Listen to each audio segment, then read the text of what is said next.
Right, just a short episode. This one's going to be talking about why you should watch AEW.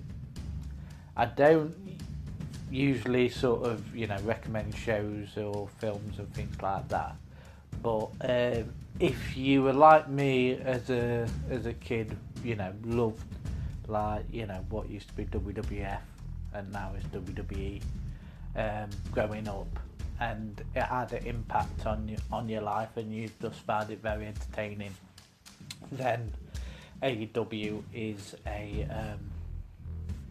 is perfect for you. So if you don't know, basically there's a rival company to WWE who have basically turned their product into a PG, subscribe service, and that's basically what they do. So it's not so much on stories or good wrestling matches anymore. I mean, they do have some good stuff every now and then, but it's when I was brought up in the sort of 90s, and you had your Attitude Eras, you had your Mankind, your Stone Cold, your Shawn Michaels, and yeah, everyone says, oh, wrestling's like fake and it's all choreographed, and it's like, well, yes, because if it wasn't choreographed, they'd break their own necks every single wrestling match, and the risks are there. These people put their bodies on the line, and it's entertainment, and there's safer ways to make your money than going round the country, or when COVID hopefully eases off and people can go around the world a bit more and things like that. It's a tough life. If you listen to any podcasts or blogs and things like that of these wrestlers, and they're from city to city, and have very little time for themselves. So it is a commitment, and it's a love of wrestling, and this is why they do it, and this is why I got into AEW, I think about 12 months ago, and straight away it just ticked a lot of boxes for me. You had these veterans of basically WWE and things like that coming to AEW, and also these great homegrown sort of wrestlers as well, who been working through the indie circuit and then have cut their teeth on AEW, and honestly, it is so much fun. There's so many different aspects of it, but I'm just going to sort of go through a few things which I think is the reason why I've got my love back into watching wrestling again, because sort of I think I stopped at sort of about 2000 early, probably, because I think it just got a bit bland after sort of 2003, 2004, something like that. I sort of grew out of it. It just it wasn't the same product as I used to love and enjoy. So with AEW, unlike WWE, it's not a PG thing. They do have families and things like that, but there is swearing, the S word, and every now and then the F word. So if you bring your kids to some of these shows, just be aware there will be a little bit bad language, but nowadays flipping 4-year-olds flipping swear more than me. So and sometimes they do have blood matches, and and what I love about it as well, unlike Vince McMahon, who seems to sort of like wrap the women wrestlers in like bubble wrap, these they just let to do what they want to do, and there's been some great street fights. There was a women's world championship fight in a cage match, first women's cage match they've had in AEW, and it was brilliant. But like I said, there was a street fight where the finishing submission was done with barbed wire on this wrestler's arm, and it was honestly thumbtacks, things chucked around and things like that, and it's like, yeah, these things like may not to harm people, but honestly, people put their bodies on the line, and honestly, I don't know how you don't watch like a pay-per-view of AEW's or like one of the Dynamites and not have fun. And they seem to be sort of, setting up feuds very well up to pay-per-views and championship fights and stuff like that, and they'll let things breathe. Like there's been a big long-running feud with CM Punk and MJF and Wardlow as well, because he's been, they were always going to turn him babyface, but they've been working it for last 3 months, and they've not been rushing it, and it's just paying off so well, and it's just little things like that they do so well. I mean, it was all leading to this dog collar match, which was, I'd say in the top 5 AEW matches, it was brilliant. So I think they've got like a good mix of really good young wrestlers. I think some of my favourites at the moment, I mean, straight away, I think one of my first matches I saw was a Darby Allin match, and I think one of my early ones, I think it was that. I think after like a couple of months, it was that Darby Allin coffin match with, I think it was Anthony or Ethan Page or something like that. Yeah, I think it might have been Ethan Page.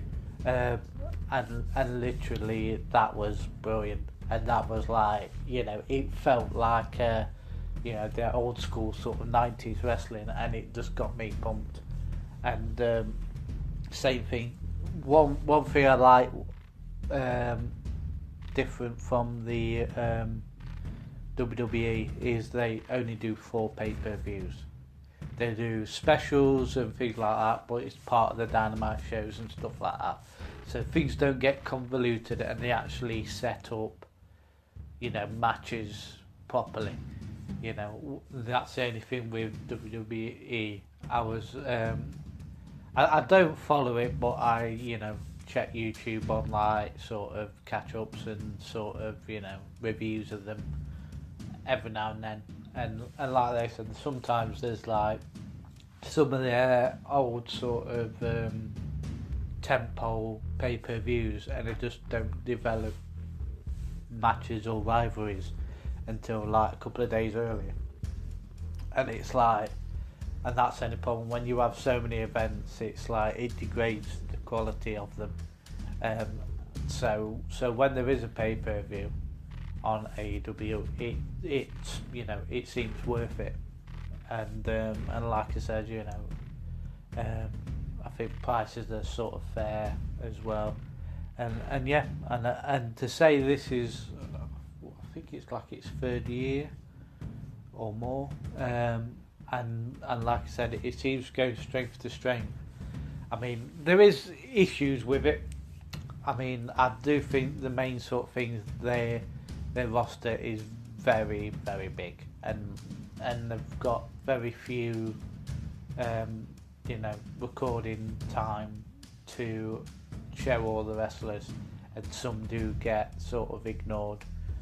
And also, I think one of their weakest things is the dark elevation, They have been making changes, but what I think they should do, I think they should have their own titles for Dark, and also so they can develop some of these younger ones, because unfortunately a lot of them are just like squash matches, just for so these wrestlers who sort of either working their way up, or or these ones still get matches and stuff like that to keep themselves fresh, and that's fine, but it's like it does seem to be an opportunity missed, but hopefully they can develop that. And the thing with AEW, Tony Khan, he's just brought Ring of Honor, and they're on about turning that into sort of like a developmental system, which I think would be perfect, because I think they have got too many wrestlers at the moment, and some are contracted, but it seems to be a free flowing thing. So I think they can get things back on track when it comes to these sort of like promoting these up and coming talents and stuff like that, because there is some good ones coming up, but there's been like wrestlers who's got signed by them who just disappear. Like there was a really interesting wrestler called Jake Atlas, not heard a thing of him since. There's some good female wrestlers. There's the Renegade Twins, which always are entertaining matches, but they sort of on and off, usually in Dark. They've had the odd sort of squash matches and stuff like that on like Dynamite, but yeah, so that's the only problems with those. But on sort of like homegrown talent, like I said, I love Darby Allin. One of my favourite heel tag teams got to be the Acclaimed. If you haven't seen them, check them on YouTube, especially Max Caster. He does these raps, and they are just brutal and hilarious. And if you've got a lot of money, you can even get him to do a rap for you and insult you or your friends, and that's amazing. But unfortunately, I can't afford that. But yeah, so there's so much great homegrown talent. Like I said, there's Team Top Flight, Dante Martin and his brother, I forget his name, I apologise, Wheeler Yuta. He's another great young wrestler who seems to have so much sort of skill, and this is what I like about it as well, that you've got these high flyers, these smaller wrestlers and things like that, and then you've got these like big slabs of meat, but they're not like WWE, where they only put them in certain weight classes and things like that, and it gets boring. So where with this, you can have like trios, tag teams, or even singles, and the little guy's going to eventually sort of get beat, but do they not make the matches entertaining? Oh yeah. And that's the thing, because also, if you're a wrestler and you're a big guy, you don't want to just be wrestling big guys for your entire wrestling career. You want to mix it up. You want to sort of like work with different people, and you can see it's more of a collaboration, with working spots and things like that, and yeah, it is entertainment, and yeah, but like I said, but you can see in the background that all these people are loving it, because there's a lot of wrestlers who have been working the indies, and there was a couple who were close to quitting because they just weren't getting a push, or anybody like backing them, saying this person needs to be the next champion or needs to be in this wrestling promotion. And AEW's been great for them. I mean, one of my favourite female wrestlers, well, no, she is my favourite female wrestler. Been following her when she's been doing the dark matches all the way up.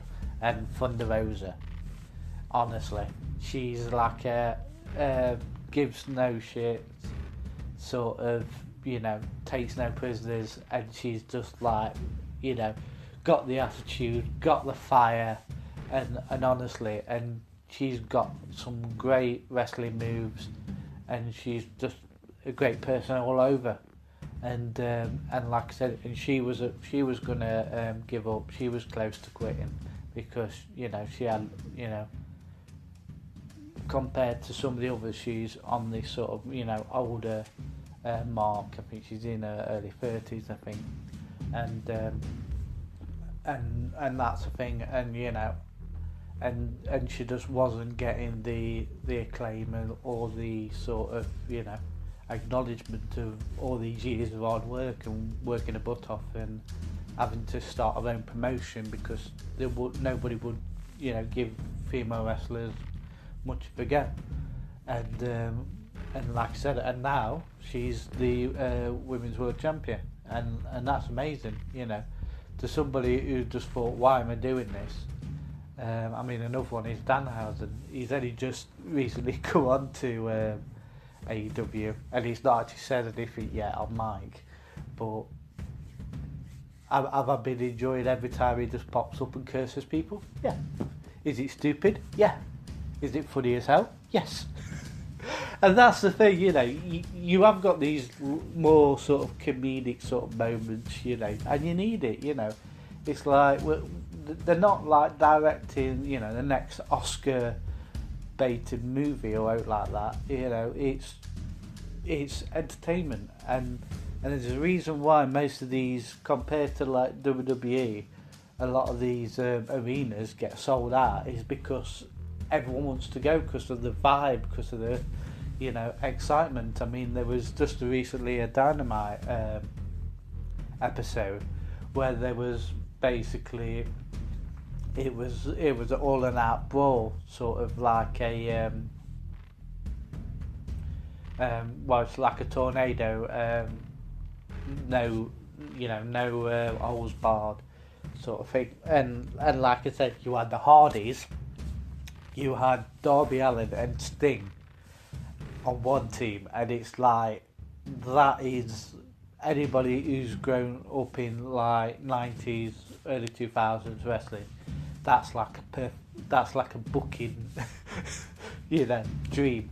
And it's like, and honestly, it's like you had like Sting taking bumps, jumping off things, and then you had Jeff Hardy, who got kicked to the curb on WWE, and he's come back, and honestly, he climbed this ladder to on this sort of like balcony of this, on this sort of like ledge of this, on this sort of like window sort of ledge or something like that, and he did a swanton bomb onto a concession stand which had tables and cardboard and stuff, and basically took two people out. And it's like, yes, is it silly? Is it risky? These people putting bodies online, but is it a hell of a lot of fun? Yeah, honestly. And that's what I like about it, And I think they've got a good amount of heels and baby faces, and same with the pay-per-views. They have a lot of really good surprises on pay-per-views. They've had previous ones where they've brought out Adam Cole, Danielson, and recently I've had a brain fart, William Regal, who is the perfect, the way that they're using him at the moment is perfect. Basically, John Moxley and Danielson basically were slapping the crap out of each other, and he's got them now to work together as a tag team, and they're going to basically make a stable. I think they called some of that, was it the Blackpool Fighters Club or something like that, which is like amazing. And basically they're just gonna get these young and upcomers and just turn them and to them to be brutal, take no crap, take no prisoners wrestlers, and it's like that's amazing. And William Regal, he's still an amazing mic guy. He's still he's a perfect heel. He always has been, and I think when you've got people like MJF, who's also perfect at being a diabolical son of a bitch, and even his parents hate him, and it's like honestly, and it's perfect. You check any interview MJF has, even when he does signings, and he's he's in heel mode all the time, and it's like perfect. The only thing you have to take things in context, because there was a clip where people like got like offended, and it's like because there was a guy in a wheelchair, and basically MJF was mocking him, but the thing is that him and his friend wanted that to happen. They literally, said he would love the hell out of it, and he was smiling his bloody head off, and it's like, but when people, some people like to take offence to things like that, but he knows the line and stuff like that, but honestly, he was in for it, and he's like, and honestly, he's one of the best heels I've seen ever, and that's saying a lot, and it's and I think they've got a bit of everything. Yeah, there's a few rough edges and there's things they need to improve, but compared to like WWE, who's they are the sort of young, I'm going to say young bucks, but there's only a tag team of them, and they're very good as well. And you've got great tag teams. You've got Jurassic Express, Lucha Brothers. You've got, and that's what I like about it as well. It's like you've had like Mexican, Latina champions and things like that. And yeah, I think there's a lot of, like I said, I think there's also trans wrestlers and things like that, and to be fair, it's like, but they don't like, you say, oh, this person's that. I mean, we just found out one of the wrestlers is a trans wrestler, and it's like, oh, we didn't know. It's amazing. It's like still like that person before and after. It's like it doesn't make a difference, but it's like it's nice they are sort of giving these wrestlers a push and stuff like that. I mean, there's ones which sort of like, oh, he's going to be like a jobber, like Sonny Kiss and things like that, which I do really like, honestly. And yeah, so it just seems to be, it is a business, and they are going to have to get rid of some people, or contracts are going to expire, things like that, but they seem to be a lot less evil. Very nice, very evil. So honestly, every single week I look forward to it, because there's always some good storyline, or there's always one like ridiculous match where everybody just like goes full ball and does like a pay-per-view level match. Might not be every week or every 2 weeks, but there's always something which is like, or a spot like last week where Jeff Hardy did a swanton bomb. Honestly, and it's like, yeah. So it's like, honestly, there's blood matches, I think they call them death matches, don't they? But honestly, and these people put their bodies on the line, but you can tell they're loving it, and that's the thing, if you dislike wrestling and things like that, I understand that it's not going to be for everybody, because it is entertainment, but don't say, oh, it's fake and they don't put their bodies on the line, because they bloody do. And there's been people paralysed for life. There's been people. I mean, there was a wrestler, Lucha Brothers, who basically, they say dislocated, but he looked like he broke his arm. And honestly, on live TV because he just landed think through a table just wrong, and it's like, and it happens, and just someone like that going through a table, going through a thingy, they're all putting their bodies on the line. I mean, there was this massive wrestler called Lance Archer who was off for about 4 months because he did like a moonsault, which is basically like a backwards flip, and he just under-rotated and basically landed on his neck. And the only thing, people have been paralysed. I mean, there's been, even in WWE, you know, there was a wrestler, Big E, who, same thing, someone did a move and he landed straight on his neck and broke his neck. I mean, luckily he's got, you know, feeling, you know, he's got no sort of loss of feeling or movement in his legs, in his toes and in his fingers and things like that. So, but he's incredibly lucky, honestly.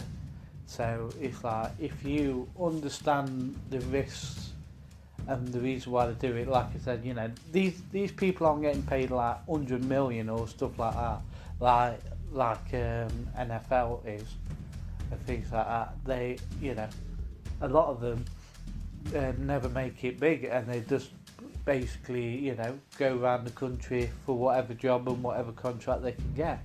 And it's like, but there's that love of it, that's that passion, and that's what makes me so excited about professional wrestling. Again, and like I said, and yeah, there is that nostalgic, that sort of big kid thing, but everyone needs those moments. Yeah, everyone needs those big kids moments where you can just you know, let go of all the, you know, day-to-day stuff which can get you down and things like that, and just watch like an hour or two of entertaining stuff, which which some, I mean, every now and then there's like some moves or some spots where it's like, oh my god, I've never seen that before. Like there's another great young wrestler as well, Sammy Guevara, I apologise, who, before he left, and I think he's going back to WWE, Cody Rhodes had a title match, and it was there was a ladder match, I think it was. Well, there was ladders involved anyway, and basically there was 2 ladders, and literally he climbed up and did a cutter or a stunner in basically, like, you know, 7 feet in the air and landed it perfectly. And I've never seen somebody do that. You know, I've never seen anybody sort of think, oh, that's a good idea, because it's like, it's insane that if it doesn't go right, somebody's badly hurt. And honestly, and it was perfect. And it's like, and you just think how long that takes them to sort of, you know, cook up to make sure they're doing it right, that the timing's perfect, things like that. And sometimes timings go wrong and things like that, but it's like, but when you've got so many bits and stuff like that in wrestling, it's like, it's understandable. But honestly, it's like AEW do more stuff which I've never seen before. And that's what I like, because you know it's going to be different, it's going to be exciting, it's and like I said, when there's like moves and spots and stuff like that. I mean, Sting is 62 years old. He did a pay-per-view where he did a frog splash through about 3 tables onto I think it was Andrade, and honestly, it's like, he's 62, but the reason why he's doing it, because you can tell he's having so much fun. Yes, he's probably going to like suffer like 2-3 days after that, and God bless him. You know, I hope he does more, because, you know, it's like, when that happens, it's like, he's 62 years old, it's stupid, but it's amazing. And honestly, and I think we all need those big kid moments where you just watch somebody, it's just like, honestly, I've had things where I've just stood up and just clapped or just gone, it's like, oh my god. And it's like, yeah, and you need those things in life, that brevity. You know, life can't all be serious all the time, and honestly, even if you don't like wrestling, you know, there's characters you can stick behind. like I said, if you like heels and microphones, MJF, just check any of his stuff. If you like, underdogs and sort of, you've got like Ruby Soho, Thunder Rosa on the women's side, you've got your Darby Allins, there's a lot of like baby faces as well. So yeah. Anyway, I'm gonna have to go because I need to. I've missed Mother's Day, so I need to sort out something before I go to work. So anyway, all the best, and I will see you soon. Take care and look after yourselves.